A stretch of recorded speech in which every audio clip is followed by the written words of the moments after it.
Halo teman-teman, welcome back to my channel. Di video kali ini, kita akan coba ngebedah performance saham Asus yang megang brand S Hardware sama Toys Kingdom.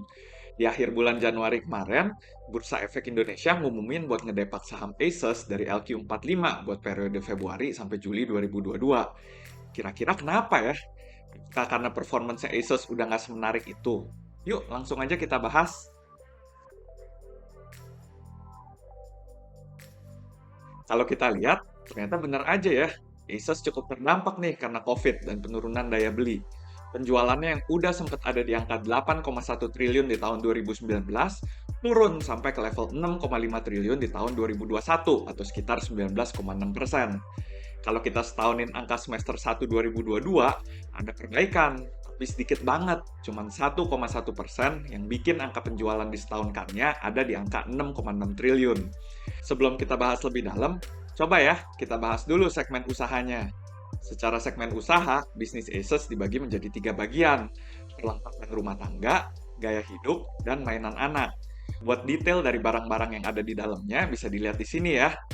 Nah, buat channel penjualannya, barang-barang perlengkapan rumah tangga dan gaya hidup itu dijual di Ace Hardware, yang sekarang termasuk Ace Home Center dan Ace Express, tergantung dari lokasi dan besaran tokonya. Dan kalau buat segmen mainan anak, dijual di Toys Kingdom.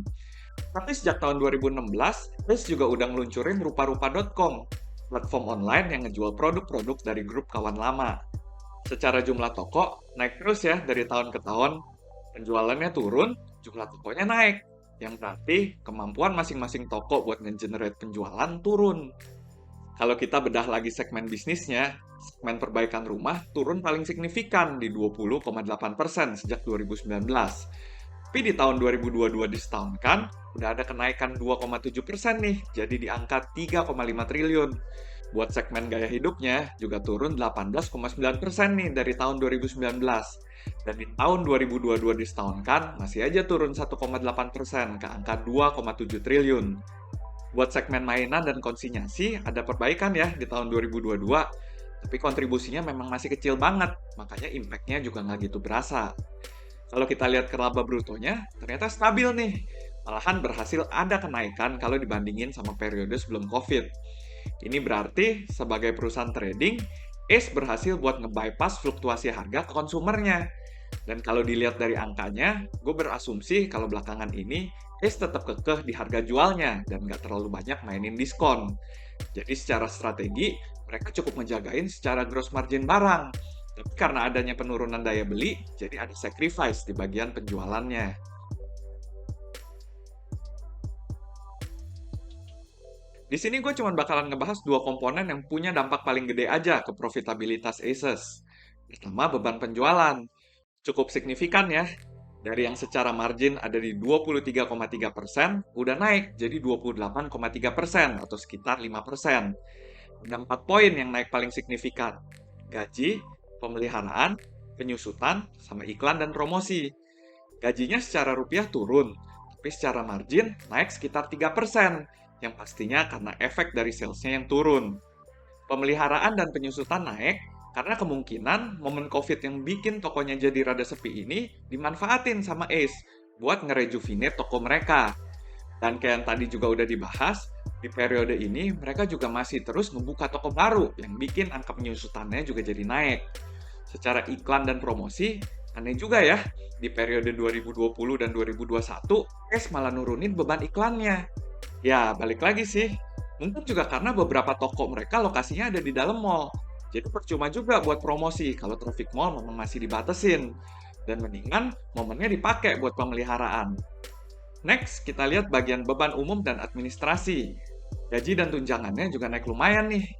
Kalau kita lihat secara jumlah karyawan, padahal Ace juga udah ngurangin terus jumlah karyawannya loh, bahkan sampai 24%.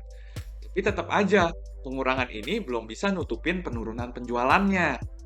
Satu lagi yang mau gue bahas itu di bagian imbalan pasca kerja yang sempat jeblok di tahun 2021. Kalau gue pelajarin, kemungkinan karena internally mereka ada ngerubah program employee benefit-nya.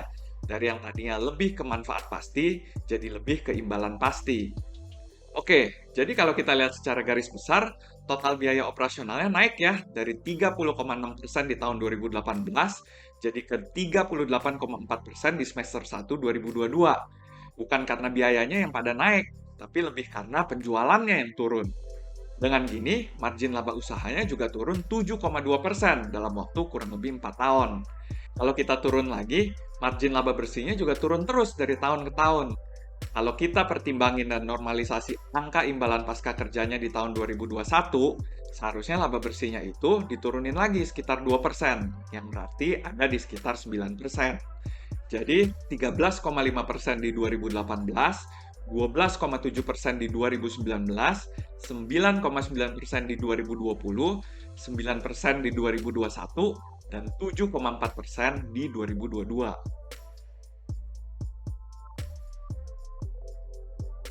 Buat valuation-nya, kita lihat internal dulu ya. Karena emang dari dulu, saham Asus ini PE-nya cukup premium kalau dibandingin sama beberapa perusahaan pembandingnya. Even sekarang, setelah turun sekitar 45% di tahun 2022. Jadi mendingan kita refleksi dulu nih ke performa internalnya. Saat ini, saham Asus lagi ada di all-time low-nya selama 5 tahun terakhir. Dan kalau menurut pendapat gue pribadi, kayaknya agak berat ya buat saham Asus ini bisa balik ke harga awal tahunnya atau tahun-tahun sebelumnya. Fair-fair aja, barang yang dijual Asus itu adalah barang-barang tertiary, dan bisnis belum sepenuhnya pulih dari efek COVID-19 dan perang. Memang sih, kalau dilihat mungkin ada lah beberapa orang atau bisnis properti yang udah mulai gerak lagi, tapi overall belum balik ke level sebelum COVID. Ya, sekarang semua orang masih pada wait and see lah, dan milih buat nahan uangnya. Mikirin kebutuhan primer sama sekunder aja udah pusing.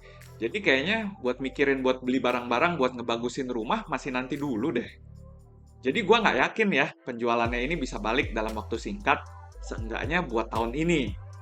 Kalau misalnya ditanya masih ada kemungkinan turun atau enggak, mungkin sebenarnya masih ada ruang buat turun.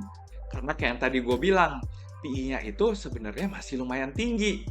Buat gambaran aja, Rapi yang kita bahas beberapa minggu yang lalu itu PI-nya cuma di sekitar 14 kali. Dan Asus saat ini ada di 18,8 kali.